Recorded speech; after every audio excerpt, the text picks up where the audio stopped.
This celebrity's story about her Hollywood experience is insane. You don't drink the Kool-Aid.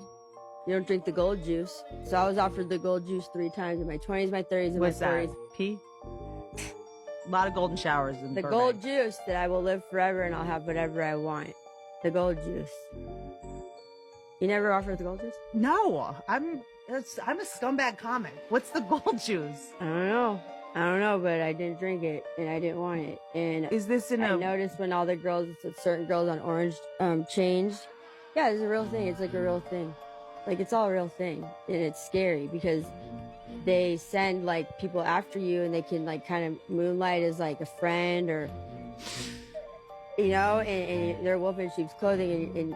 And listen, you can have everything you want, all the fame in the world, all the money. I'm like, what if I just drank it? But then you know what I mean? Like, what if I, and I don't know what it is. If it's a metaphor for the gold juice, like, you feel what I'm saying? Mostly. And If there's a tincture that makes you younger, I better know where. You better let me in on this. If adrenochrome's real, I'll be first in line. Don't forget to like and follow and stay weird. If you read the poem I wrote out loud, you might die. Hello, my name is Tamino, the creator of the poem Tamino's Hell. I was a boy who lived in Japan. I had very strict parents who would commonly give me cruel and unfair punishments, and was beat by my sisters. One day, I wrote this poem about my journey through hell, fueled by my sisters. But be careful, do not read it out loud. My parents found this poem and dragged me to the cellar and locked me in for several days. They did not bring me food or water, and I passed away due to starvation. My spirit now haunts this poem, and anyone who reads it out loud will be cursed with the same feelings of helplessness and despair that I once felt, as well as extremely bad luck, including accidents, sudden illness, or loss of their voice, and eventually, loss of life. So don't risk it, and always remember, This is really why the Malaysian Airlines flight disappeared. Remember Malaysian Airlines? Oh yeah. The flight that disappeared, right? Oh yeah. You heard about it on the news, like Malaysian Airlines, this flight disappeared, nobody knew where it went. And so many conspiracy theories happened, right? Yeah. But around that same time, there's this guy Yeah. that received a voicemail, and on the voicemail was like a decoded message. He posted this on Twitter. You know the military alphabet where they use code? Okay, yeah. So like Delta, Tango, Alpha, Charlie, right? He recorded this whole code and wrote it out. Now the voicemail, it translated to this code that says S danger SOS. It is dire for you to evacuate. Be cautious, they are not human. And then gave like a whole long number, 042933, like long number, right? Yeah. Now check this out. When this guy received this voicemail was the day that the Malaysian Airlines flight vanished. There's theories and conspiracies that the voicemail he actually received was transmitted through the Malaysian Airlines black box. Now, what's even crazier? The number, right? That long number that he received too, Yeah. that is the last. By the way, this video is scripted and for entertainment purposes only. Stay weird. Their ghost is said to appear at the watering hole they died at every 7 years. These are the ghost stories from our own backyard. So sit down, dim the lights, as I tell you the story of the legend of Polly McQuinn. It is unclear whether this ghost story involves a man or a woman. Some say that Polly was the niece of a local district pioneer, while others say that Polly was the nickname of a man actually called Pollock, who was said to have been given the feminine nickname because he was baby-faced and couldn't grow a beard. The story behind this haunting began in the 1800s at a watering hole now called Polly McQuinn's Weir, located near Strathbogie in Victoria. Late one evening, Polly was returning from Euroa on a horse and dray, and they were attempting to cross the river to get back home. However, it had rained a lot in the spring, and the river became violent and swollen. The water had rose to a dangerous level, and Polly ignored this and still decided to cross the river. However, the current was too strong, and it swept Polly and their horse away, and they both sank beneath the unforgiving waters. Rumour has it that the watering hole is bottomless, and their bodies were never found. It is also rumoured that Polly still makes an appearance, and every 7 years on a moonlit night at Polly McQueen's Weir. When night falls, people claim that you can still hear Polly calling out for help. This is a dangerous game and must not be played. The Dry Bones game is an urban legend about a paranormal ritual that purportedly summons a demon into one's home. According to the legend, the game involves performing a series of actions to invite the entity to play a game of hide and seek. Starting at 12:01 a.m. with the participant alone in the house, with all doors, cabinets, and electronics closed or turned off. The goal is to remain hidden and undetected until 3 a.m. to win a granted wish. If the entity finds the player before 3 a.m., it is said to have dire consequences.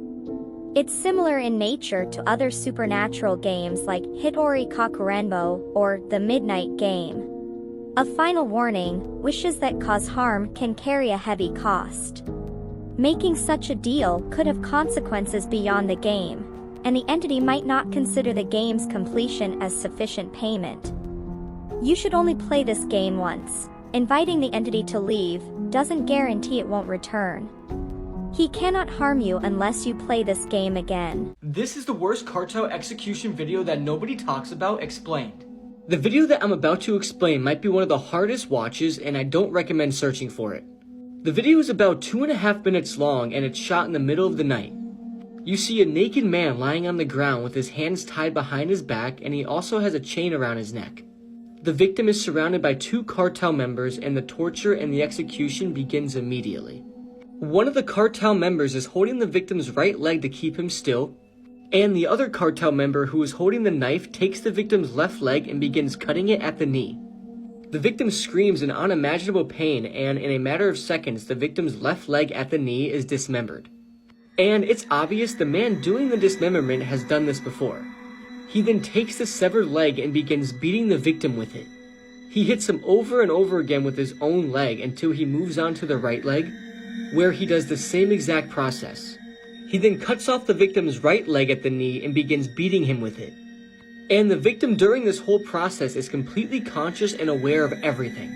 The cartel members then take a moment to pose with the victim's severed limbs, and they then rest them on his torso. The cartel members then turn the victim over so he's lying on his stomach, and they then begin to dismember his arms. They start with his left arm at the shoulder, and at this point the victim begins screaming again, confirming that he is indeed still conscious. They then move on to the victim's right arm, and at this point the victim stops screaming and begins to groan. Almost like he doesn't have the energy to scream anymore, and at this point the video concludes. This video is absolutely horrible, and many people tend to skip over and forget about this one. It's absolutely barbaric, and it's a sight you will never forget. Whatever you do, please stay curious and never go searching for this video because it will most likely mess you up. I will never get over the fact that stuff like this happens every single day on this planet.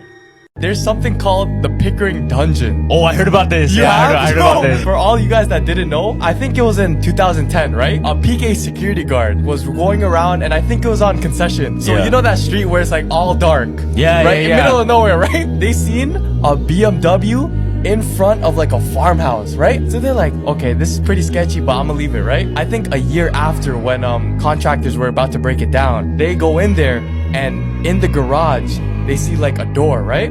They open the door, it leads them down to another door. So there's stairs and then another door, a second one, Yeah. right? They open the second door, there's even more stairs. They go down the stairs, all you see there's a big, like a thick door that's nailed, that's like you can't get in unless you like pry the nails out, right? And then when you open it, there's a... Have you guys heard of the Beyonce possessed theory? There is a theory that Beyonce is possessed by a demon. Some even stating that she admitted this in an interview. Sasha was in full effect.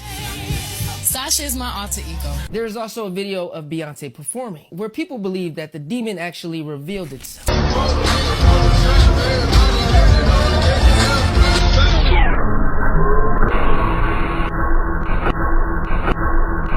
Yeah, this looks creepy, but I don't know, it could just be a camera glitch. Matter of fact, comment amen down below to ward off any evil spirits coming from this video. There's also a video where people believe that she admitted that a demon entered her body. And I remember right before I performed, I raised my hands up, and it was kind of the first time I felt something else come into me. Now, the scary part about these concerts is they look kind of similar. Look at her concert and Travis Scott's next to each other. Some people believe that these concerts are actually rituals that people are unknowingly taking part in. And the scary part is this article even states that some fans coming from the Beyonce concerts experience memory loss and amnesia. But what do you think? Are people just reaching, or is something darker going on here? And hit that follow button because my next video will blow your mind. Breaking news, Kaylee's mother has spoken out for the first time on what it's like being in the same courtroom as Bryan Kohberger. Take a listen. Worst part, obviously, is being in the same room with him. I know what he has done.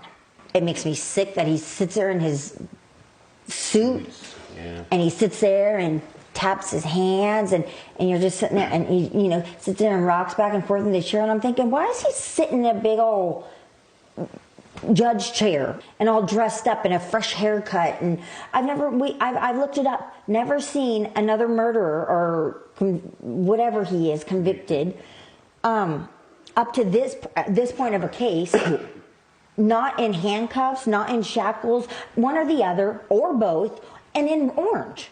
As you may remember, the owners of the home gifted it to the university, in which they wanted to turn it into a memorial site. They expected the home to be torn down this fall. However, it was postponed, and here's what Kaylee's father says about that. Take a listen. I knew in my heart what was best for those girls and Ethan. I knew what was best was to keep that around until they did more. And there'll be a point when I'll be like, you know what, let it go. I'll keep you guys updated. What do you think? Drop in the comments. This was 2 months ago, and it still gives me the chills. My cousins and I came to my house to get fireworks. I got some clothes to spend the night with them because we were headed to my tia's birthday party. My tia didn't live far from me, and there's a shortcut you can take to get there faster. While we were headed back, we took the shortcut, and I saw a bear on a streetlight pole. I told my cousins, look, it's a bear sitting there. And they kept telling me that I was seeing things. My cousin made a turn to go back to my house because he had forgotten something, and as we were turning around, I didn't see the bear anymore. I didn't think much of it and kept walking. We finally got to my tia's house as night hits, and we started to clean up after the party had ended. I had to use the restroom, but the restroom was in my tia's room, and the restroom door was never closed all the way. I knocked on the restroom door and heard my tia's voice say, ¿Qué pasó? Pásale. And right as I was about to open the door, my mom called me. She asked me to take the plates inside, and I only saw her and my cousin cleaning. I asked her, "Where's my tia?" And my mom said, "Se fue a la tienda, ¿por qué?" My heart dropped as soon as she said that, and I told her I had heard someone in my tia's room say to come in. She didn't believe me, and my cousin went ahead and also told her that I had also seen a bear, supposedly. I got so mad I was letting out tears because they didn't believe me. Later that week, my mom said that she had heard something mimicking my tia's voice while my tia went on vacation. I'm the first woman in the world to have had a child with a corpse. My name is Jennifer Burrows, and at the age of 26, I was arrested because DNA tests proved that my baby was the result of an affair with a man whose autopsy I had to perform. I had unnatural relations with my patients who had died, and with one of them I had a child. According to the authorities, the man was a 57-year-old veterinarian who was driving in Texas when he was involved in a fatal accident that ended his life in March 2015. This man will never know of his son's existence, and my son will never know his father. I faced 158 charges for inappropriate interactions with 60 male cadavers, all between the ages of 17 and 71, in the 2 years prior to my arrest. The police began investigating these incidents in October, following information suggesting that I may have committed sexual abuse of cadavers. However, at the time I committed these immoral acts, there were no laws governing or prohibiting such practices, so I'm only accused of molesting lifeless corpses. But the saddest thing for me is that my child will never know his father. Breaking news, they have officially released the Vicky and Casey White movie titled Bad Romance. Here's the full preview. Take a look. Every day is exactly the same. A Lifetime original movie ripped from the headlines. I work in a prison all day. I come home, I'm still in a prison. Oh, I looked the devil in the eye. Oh, I couldn't tell you why. Based on a true story. I finally meet somebody that sees me the way I want to be seen, and he is in for life. You can never dream of. I just need to do something. Love will break you free. I just busted you out of jail. I love you so much. No matter what happens from here on out, my life is with you. I got nothing to lose. I got nothing to lose either. Come on, baby. We are together. Yeah. This is it. Bad Romance, the Vicky White story. I'll keep you guys updated. What do you think? Will you be watching? Drop in the comments. There's a theory that Mr. Krabs uses an addictive drug in the Krabby Patty formula. Oh, word? Yeah, but think about it. Look. If everybody bites into it and then they get addicted to it right away. Remember Squidward? All he'd had was like a little piece, fam. Oh, so delicious. I gotta have more. I gotta sneak one. Just one. Then I'm off the stuff for good. I forgot who it was, but there was this SWAT team in an episode delivering the secret formula in a bottle to Mr. Krabs, right? Okay, yeah. And there was a X on it, so they didn't really say what the substance was. Yeah. But the theory goes that Mr. Krabs, he gets away with some shady shit, like all the time. He even gets away with paying his employees. Yeah, I swear he doesn't pay them. He doesn't pay them, or at least pays them like little to nothing, Yeah, right? facts. Now check this out. So there is police in SpongeBob universe, right? yeah. So the theory goes that the feds, they know Mr. Krabs uses an addictive drug in his food, but the feds don't want to do anything to stop it because Bikini Bottom is already doomed. What do They're you mean all doomed? already addicted. Oh, they can't do nothing. They can't do nothing. So they take away something that everybody's addicted to. And then how do they fix it? I am the reason you need to be nice to your toys. My name is Harold. I was created by two farmer brothers for their own pleasure. Whenever they had a hard day, they would use me as their outlet. They would take out their frustrations on me by taunting me with harsh words. They would even use me as their punching bag. One evening, I just couldn't stay silent anymore. After one of the brothers shoved his food onto my face, I grunted. This caused the brothers to freeze. They looked at each other and wondered if what they heard was real. They stopped being so mean to me for a while, but a few weeks later they were back at it, beating me and throwing me around. I had finally had enough. In the middle of one of my beatings, I stood up. I stared at the brothers with all of my anger, and they began to quiver in fear. Good. I then walked outside and climbed up on the roof. This is where I stayed. The brothers were so scared that they decided to leave. This was smart of them, because I was plotting my revenge. They left, and I decided that this house was my home now. I climbed down off of the roof just in time to see one of the brothers sneaking back on my property. This was the final straw. Now his skin is laying out to dry on my roof. If his brother ever shows up, he'll meet the same fate. I have been tagged a ton in this one video on here, so let's talk about it. It's by another creator who was out in the woods just hunting. But while he's telling us that he's in the woods because he's hunting, we hear something in the background and it becomes pretty apparent very quickly that that is not what this video is about. We are not going to be watching a video on hunting. While he is deep in the woods, there is a sound that can be heard. I'm just going to insert the video and let you guys hear it.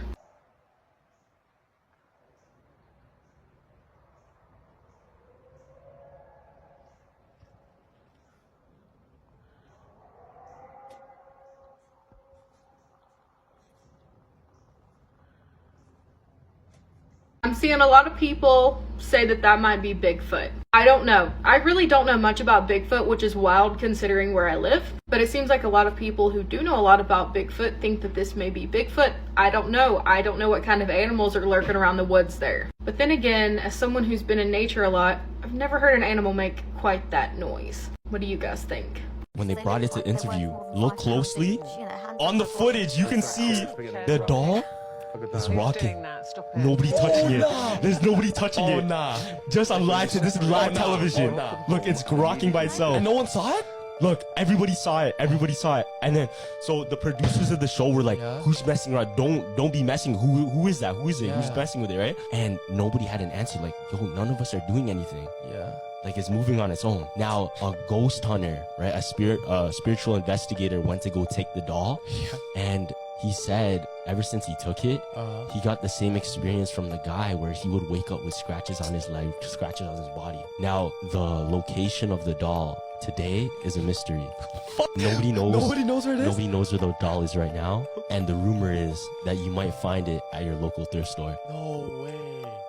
But did you see it though? It literally looks like a human. You know what I mean? Like it looks like it's alive. That's why you don't fuck with dolls, man. So I don't know if you guys saw this video, but I recently posted a video of my husband seeing a duende in my mom's house. And I just want to say thank you to the person who commented and like freaking reminded me of what I posted a few years ago. So let me explain. Everyone who's followed me knows that a lot of crazy shit happens at my mom's house. And at that time, my brother kept hearing like knockings on the window. So he was like, if it happens again, I'll record it and I'll send it to you. And it did. But let me tell you what happened before he started recording. Mind you, this was way before my husband had seen anything at my mom's house. So my brother said that he was already asleep and he got woken up because he felt like the bed shake a little bit, and when he woke up he could hear the dogs barking outside. So he laid there a little bit and then he started hearing knockings. So obviously he pulled out his phone, started recording, and the whole purpose of this recording was not to visually see anything. He was just recording so that we can hear the knockings on the window. So let me show you that.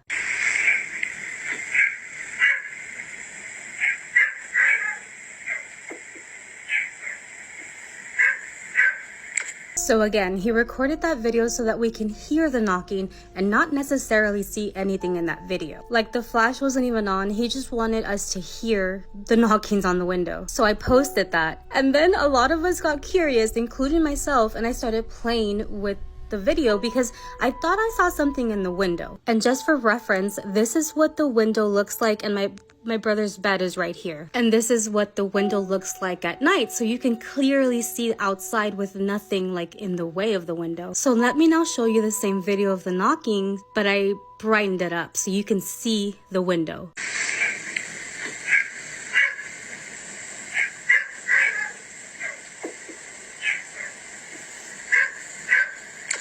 Again, this is what the window looks like at night, and I made him take this picture with no flash, just like him laying in bed, just to see what we see, because I saw something right here in that video.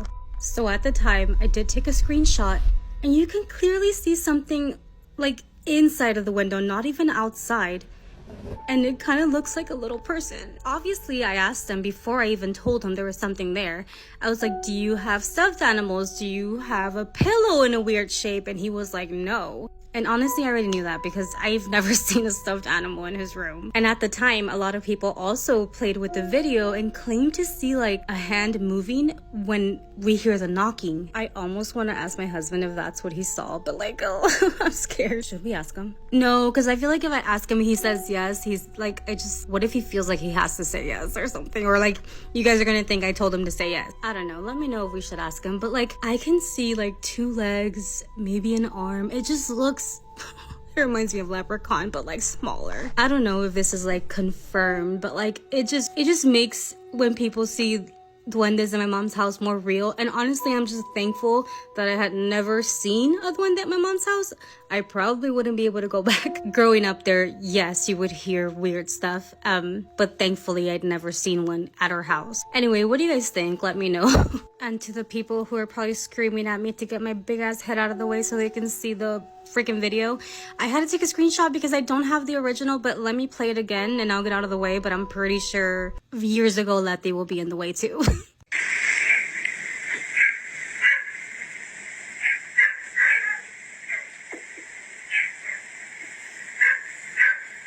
Anyway, if you guys happen to see anything that I didn't see, please tag me, let me know, comment. This is crazy. There was over 100 names for Sasquatch. No way. Sasquatch is the most popular of all the cryptid creatures. Especially American culture. Well, he's seen all over the world. Really? Well, we were like talking the about a Yeti. British Bigfoot. What's the British Bigfoot? They call him like the wild man. The wild man. And there's a bunch of sightings of this. You don't think about England with being a lot of wild spaces, but there really is. Yeah. Some of them are smaller, like the North American ones are sort of the biggest ones, and some of the ones in like Australia are shorter, 4 foot, 5 foot, 6 You know what's foot. fascinating about that when you ask about the Native American stuff is that like you realize that like when they have the totem poles, right, that every one of those is a real animal on the totem pole except for Bigfoot. Right, so you have this idea that like these are all the real things. So why would they put something that they don't believe to be real? They thought the Sasquatch or the wild man was the protector of the forest. If you talk to Native American folks that have passed down the traditions, they'll say you leave them alone. You kind of So stay do out they of their fear space. him, or is it like a respect kind of both? Fear of God, right? You respect God completely. And not to. So you think Bigfoot is God? Wait, you gotta be on your game here. Yeah, you do. You guys are ninjas. Breaking news, 2 of the 4 4 sheriffs who were all found deceased within a 24-hour span have been identified. One of the identities released was that of Commander Darren Harris, a 25-year veteran. They have also identified retired Sergeant Greg Hovland. All 4 of the deceased sheriffs were found within a 24-hour span. Here's a timeline of when they were located. Early Monday morning, Commander Darren Harris was found in his home in Santa Clarita. That afternoon, Sergeant Greg Hovland was found in Quartz Hill. Monday evening, a sheriff who still needs to be identified was found in Stevenson Ranch. On Tuesday morning, another sheriff was found deceased in his home in Pomona. He as well has yet to be identified. 3 of the 4 sheriffs were active duty while 1 was retired. Here's a map showing the different locations of where they were found. I'll keep you guys updated. What do you think? Drop in the comments. What's up, everybody? Welcome back to another episode of Lights Out. We are back today with a very, very wild episode for you on an individual who's been called by some the most evil mother in America. We're covering the case of Shelly Knotek. I mean, I love her dearly, and there's no way that she caused any abuse on Ron or Kathy or anything. And within a year, she had gone from a rude, uncontrollable little kid to a sadistic teenager. And her daughters were vocal about how they feared for the safety of others if their mother was ever released. Dave would later say that this was not just the happiest moment, but the only happy moment in his entire marriage. Shelly even named one of her favorite forms of torture. If she ever turns up on my doorstep, I can just see myself locking all my doors and barricading myself in the bathroom.